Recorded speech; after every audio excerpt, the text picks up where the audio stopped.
Hello guys, അപ്പം നാളെ ഇപ്പൊ അമ്മാളുടെ എൻഗേജ്മെന്റ് ആണ്. ഞാൻ അമ്മാളിനോട് ചെയ്ത് കഴിക്കണേ നാളെ മോതിരം ഉണ്ടെന്ന്. അന്നേരം അവള് പറയുന്നത് അതൊന്നും ഇപ്പം നോക്കണ്ട, നാളെ ഏത് കൈയാന്ന് ആദ്യം കിട്ടുന്നത് ആ കൈക്ക് അങ്ങ് ഇടാന്ന്. നമുക്ക് അങ്ങനെ അധികം ബന്ധുക്കളൊന്നുമില്ലേ. എന്റെ അമ്മക്ക് 2 ചേച്ചിമാരാന്നേ.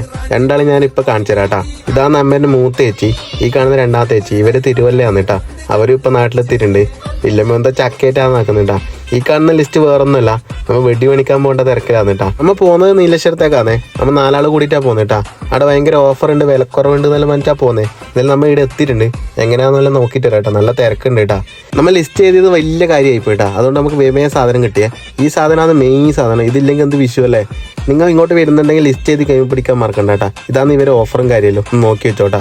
എന്തായാലും നമുക്കില്ല സാധനം കിട്ടിയിട്ടുണ്ട്. നമ്മളൊരു 3500 റുപ്യൊക്കെ സാധനം മേടിച്ചിട്ട് അതൊരു കൊട്ട നിറച്ചുണ്ട് കേട്ടാ. അങ്ങനെ സാധനം എല്ലാം സെറ്റ് ആക്കിയിട്ടുണ്ട്. പൊട്ടിക്കാനുള്ള ദിവസമായിട്ടാ. ഈ സ്ഥലം വരെ നീലേശ്വരം റോഡ് 3-ാം കുറ്റിട്ടാ. അപ്പം ഞാൻ തിരിച്ച് വീട്ടിലെത്തിയിട്ടുണ്ട്. ഇവിടെ ഡെക്കറേഷൻ്റെ ആൾക്കാരുണ്ട്. അവരേതായാലും അവരെ പണി എടുക്കട്ടെ. നമുക്കിനി നാളെ കാണാം. അപ്പോൾ ഓക്കെ, ബൈ.